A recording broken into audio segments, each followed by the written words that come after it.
Počeo sam, znači, započeo sam bio u Trajalu 82. godine. Iza toga sam, znači, dok nisam postao direktorski slučaj tamo, jer sam pitao o nekim koeficijentima, ja sam bio direktorski slučaj. Tad sam proteran na liniji, nije važno to.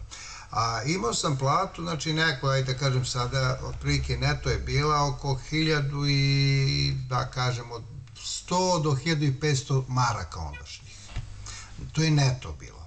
Na to neto je 55% bilo za penziju, a zdravstvo je bilo 35% od tog neta. Znači, još dodato na gore da se izgrađuje bruto. 40% je bilo, znači, vodoprivreda, šumarstvo, idi mi, dođi mi, ostale stvari, na to sve. Što znači, bilo je negde oko 130 plus neto. Od neta se odbijalo još, od neta se posle odbijala dnevnica navodne solidarnosti, koja je bila sračunala na bruto iznos, ali je ona od neta iznosila i do 30%. Ja nisam bio solidaran, ali su oni rekli sam solidaran i oteli. Sada, ako uzmemo prosek za penziju, ne mora više, da uzmemo 100 evra, recimo, lakše će se izračunati, to je negde 50.000 evra na 40 godina. Na 40 godina bančina kamata, svaki penzioner ima pravo na 1.000.000 evra. Po toj kamati, kamata na kamatu, prosek, ja sad ne znam, moram se to izračunati tačno. Sad, kako neko može, da li to postoji recimo tamo, to je Americi, recimo, možda divlji zapad neko zove, ali nije važno, da neko penzioneru od njegove penzije otne i kaže sutra, evo ti na kašiće, deo te tvoje penzije, ja ti dajem. Ili to tamo je drugačije regulisano. Kako je to recimo tamo regulisano? Ovde to izgleda da može se radi. Amerika nije dobar primer za bilo što. Možda Meksiko, možda bilo gde, ne znam ja, kažem, možda gde si bio ti recimo, možda si negde vidio neki primer. Da, ima država koje su to dobro uredile, ali u suštini ne bi smelo da se to posmatra kao nešto što je vlasništvo države, jer to je zarađen novac ljudi koji su u to ulagali, kojima je to oduzimano radi njihove bezbednosti, sigurnosti. U starosti, u nemoć, kad ne mogu da rade i kad treba da uživaju u tome što je bilo odvajano u vreme kad su mogli da rade i da zarađuju. Znači, to je etičko pitanje sada, kako su razne države to rešile. U Americi je sistem da svako mora za sebe da se brine, i vrlo retke su firme, osim ovih državnih službenika, kojih je relativno malo u stvari, onih zvanično koji rade za državu, i oni su to vrlo lepo sredili. Isti je slučaj u Meksiku. U Meksiku ko uspe da se ubaci u državnu službu, naročito na saveznom nivou, jer je ovo federativna republika od 32 države, znači oni imaju izuzetne beneficije i zdravstvene i penzijske i razne druge, za kredite i sve ostalo. To je isto kao ovi koji se ubace da rade u međunarodne organizacije. To smo videli koliko je drpanje za takve pozicije od strane svih ovih naših komunista koji su bili zakleti zaluđeni za te komunističke principe, a onda su svoju decu ubacivali u sve te međunarodne organizacije gde je sve to fantastično lepo srednjo. Čak i ovi koji su radili za Hag, ja znam to iz iskustva sa tim ljudima, da su oni koji su radili za Hag, koji je osuđivao srpske heroje kao ratne zločince, gurali se što više da rade tamo jer su dobijali odlične kredite za stanove, za kuće u Holandiji ili bilo gde su hteli da rade, jer to je međunarodna organizacija pod Ujedinjenim nacijama. Znači, to su bili beskamatni krediti, malte ne vam neko daje pare na poklon, onoliko koliko vam treba, ali su zato svi verno radili i obavljali te poslove. Tako da to su političke igre. Ja se sećam onog vremena kad je onaj Dinkić rekao da su penzioneri, sad parafraziram, ne mogu da se setim tačno kako rekao, ali suština je da nisu, da su višak i da su samo teren. Pa čekajte, ne možete tako da kažete kad su penzioneri radili ceo svoj život. Kako god da je bilo, to je sad prošlo, oni su ostavili nešto i to mora da im se vrati, mora da im se obezbedi za dostojanstven život. Problem je sada te inflacije, što je sve to pojedeno, što je to naopako investirano i tako dalje. Ali u pravilnoj, dobroj državi sve to može dobro da se reši i vrlo brzo da se reši donekle, naravno ne može sada da se obeća svakome da će imati vilu sa sluškinjama, da ga hladi dok on pije neki koktel ili ne znam ja šta uz bazen, jer je to nemoguće, ne mogu svi da budu bogati, ali mora se obezbediti taj osnovni dostojanstven život, zdravstvena zaštita i recimo za decu školovanje koje će omogućiti da svi imaju priliku da krenu sa jedne relativno istovetne osnove, pa onda svako po zaslugama, to jest na osnovu svog rada i na osnovu svoje pameti. Sad to što se kaže kako nas je Bog odredio, neko je glup za nešto, neko je pametan za nešto drugo, neko ume da udara lopticu, neko ume da računa visoku matematiku, neko divno slika i tako dalje. A da se vratimo na te penzije, u toj Jugoslaviji i u Srbiji za to trebaju da odgovaraju oni koji su direktno bili uključeni u sve to i da odgovaraju najozbiljnije i da njihove porodice snose posljedice jer su se oni obogatili, nakrali od toga i oni moraju biti, ono što sad kaže, lustrirani, to jest mora biti oduzeta sva nezakonito stečena dobit i ne samo ovi koji su se bavili penzijama, nego i svim drugim stvarima, sve te privatizacije, to sve mora biti vraćeno u narodnu kasu, u budžet Republike Srbije i onda će biti para za dostojanstvene penzije, za zdravstvo koje će obezbediti negu onoliko koliko je moguće u tom trenutku za takvu državu kao što je Srbija i za ovoliko naroda koliko postoji u Srbiji. Srbija ima para. Mi vidimo da se oni i dalje vrte tu. Oni bi svi otišli već. Koliko su se nakrali da nema više da se krade, oni bi otišli. Nego nikad neće, vampir se nikad ne skida sa čoveka koga sisa ili pijevica dok se ne napuni skroz ili dok taj ne crkne od gubitka krvi. Znači, mi tu imamo, jer u budžetu Srbije danas ima puno para, ali je problem kako se njime raspolaže. Ne može niko mene da ubeđuje da nemamo mi dovoljno para da obezbedimo te najosnovnije stvari za jedan dostojanstven život i nacije i države. Ali vi ne možete to da radite kada se to najviše od toga se krade, a još isto toliko ili malo manje se koristi za kupovinu tog društvenog mira time što se u državne službe upošljavaju ljudi koji sami sebi kopaju jamu u kojoj će biti zatrpani kao oni u Jasenovcu ili po drugim stratištima našeg naroda, jer ako vi pristanete da ćutite, da se pokoravate za 200-300 evra mesečno i da vam je to dovoljno, onda neko ko je možda strožiji od mene bi rekao, ko ne voli svoj narod toliko, ja verujem da volim svoj narod, bez obzira na sve te loše stvari koje radi, sam taj narod, samome sebi, onda bi rekao pa zaslužujete da crknete tako, da budete poniženi, da nemate penziju i da morate da se lečite kod vračara jer nema lekova, nema lekara, nema bolnica. Jer vi ako prihvatite da budete takav saučesnik u sopstvenoj egzekuciji, onda ne možete da se žalite i da kažete jao pa nema, čeka se za, ne znam, pregled, nema penzije, moja majka nema penziju, moja žena ne može da ode na pregled da vidi da li za recimo opasnost od raka dojke i tako dalje. A vi onda prihvatite posao za 200 evra u nekoj službi gde znate da ništa ne radite, ne privređujete, nego isisavate kao vampir. To mora da se promeni, da se kaže stop, dosta, bolje je sve srušiti, pa dovesti ljude na čelo koji znaju kako treba i koji će to ispravno da urade, pa da onda krenemo iz početka. A ove da kaznimo...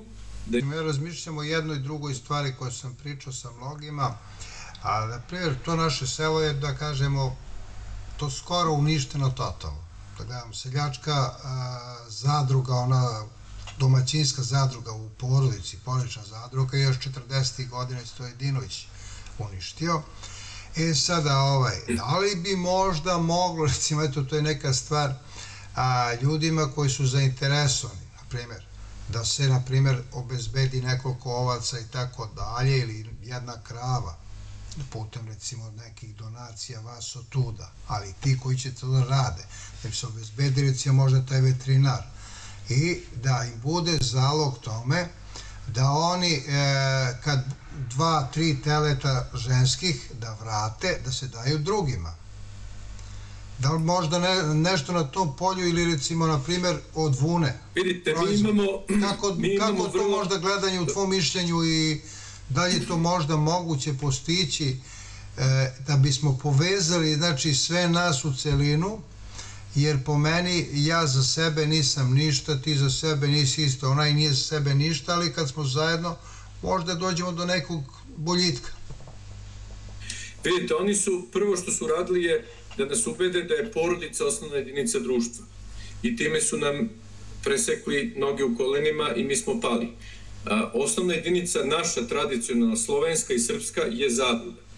Porodica, kad se svede na porodicu, onda vi budete zatvoreni kao sada u Beogradu, u Nišu, u gradovima svuda i u Trsteniku, svi koji žive u gradićima, u Palankama, pa čak i u Velegradu kao što je Beograd, onda budu lako zatvoreni u svojim stanovima kao porodica.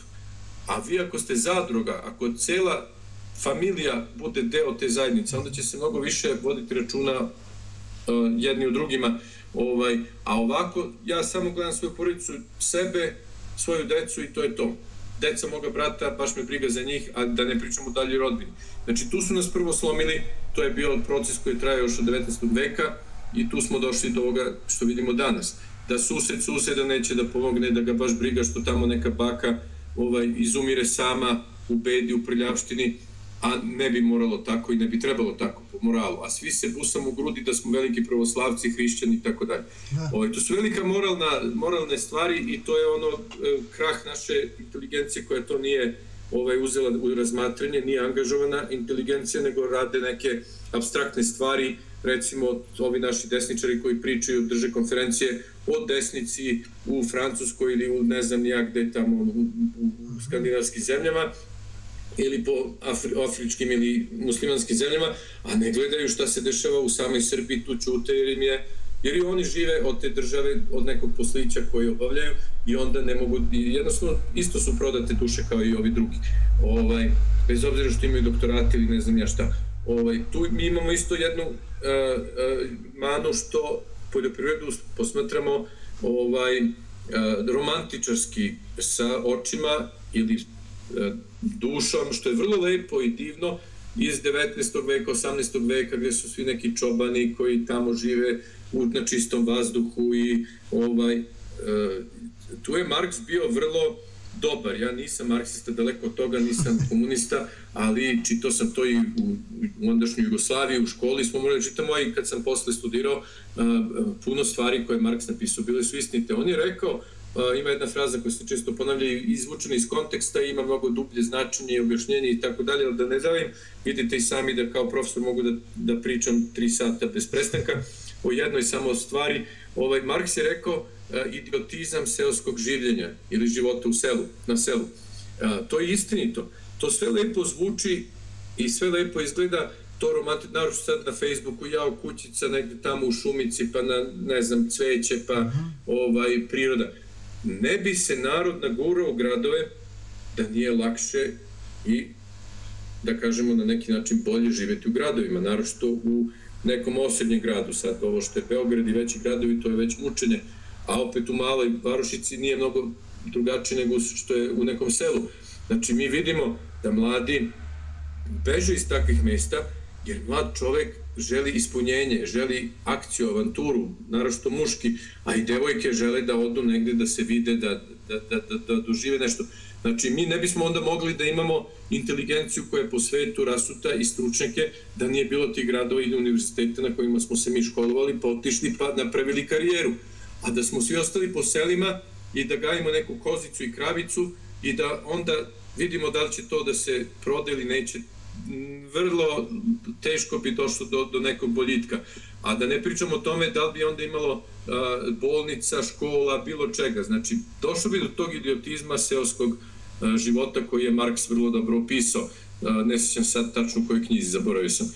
Ali ono što je potrebno da se razume je da je neophodno Srbiju modernizovati, uvesti u 21. vek na svakom planu, iskoristiti moderne tehnologije, vratiti ljude na selo, ali ne da budu seljaci koji će cijel dan da čiste balegu i da jure koze i ovce po planinama, nego da se bave produktivnim poslom visoke tehnologije koji je moguće da se vrlo brzo sprovede u Srbiji, a da žive životom čistim, lepim, zdravim, kako se to sada kaže, negde po tim selima iz kojih smo svi potekli, jer mi nismo narod iz Versaja ili sa dvora iz Buckinghamske palate, nego smo seljaci. Mi smo ponosni na to i ne treba da to krijemo.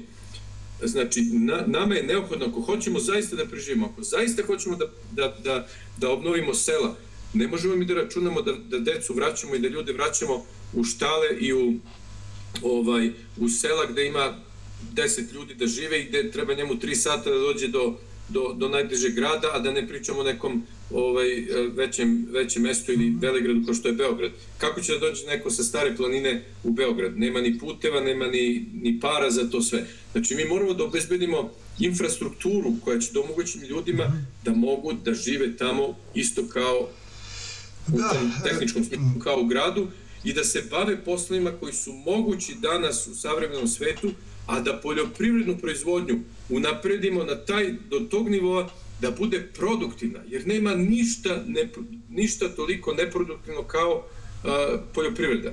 Zato su u Americi uspeli, jer su napravili ogromne sisteme i plaćaju najveći deo američkog budžeta državnog, saveznog, ide na subvencije poljoprivrede, ne na vojsku. Za vojsku ide vrlo mali deo budžeta. Najveći deo budžeta ide na te subvencije, a zašto oni daju subvencije seljacima, to je s njihovim farmerima, da ne proizvode. Ne da proizvode nešto, nego da ne proizvode ništa. Jer je proizvodnja toliko produktivna da kad bi proizvodili, pala bi cena na tržištu, ne bi imalo, obesmislili bi sopstveni rad i sopstvenu proizvodnju i sopstveno postojanje.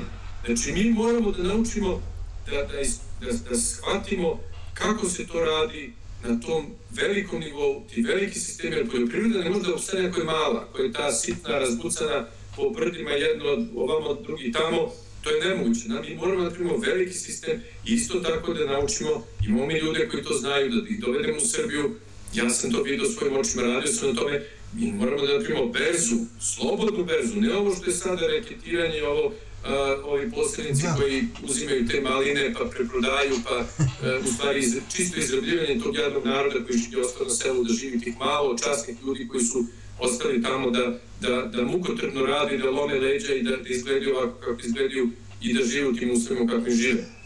I da budu ponižavani, da se kaže za nekoga koji je u stvari loš čovjek, da se kaže on je seljak. A seljak u stvari je možda najčasniji. Dobro, mi imamo prostog naroda, jadno, koji nije imao prilike da se obrazuje, da se civilizuje suviše, dovoljno u stvari, ali to se sve reši vrlo lako i vrlo brzo. Nama treba vidjeti tu berzu u Čikagu ili Minneapolisu, berzu poljoprivrednih proizvoda. Znači, kad bismo mi to uradili, modernizovali tu poljoprivredu, obezbedili tu berzu poljoprivrednih proizvoda, znači, doveli Srbiju u 21. vek, zaboravili na taj romantizam iz 19. veka. Pa ja mogu sada da se penzionišem i da odem na neko imanje, imam ga tamo u Srbiji i da onda tamo zakačim ljuljašku ovde, onu ležaljku pletenu ovde iz Meksika koju sam doneo i da sedim, jer imam neki prihod sa strane i onda da zamišljam, ja sam postigao, ja sam se vratio izborima, ja sam otišao u selo i evo tu sam sada uzgaja nekoliko kokoški i tako dalje. To je lepo za nekoga koji ima neki drugi izvor prihoda, koji je u penziji i ko može da se posveti tome. Ali da od toga živi, da od toga uzgaja decu, da od toga plaća deci školovanje, to je društveno ubistvo i svaka generacija nova će ići niže i niže i niže i doći će do Marksovog idiotizma seoskog života.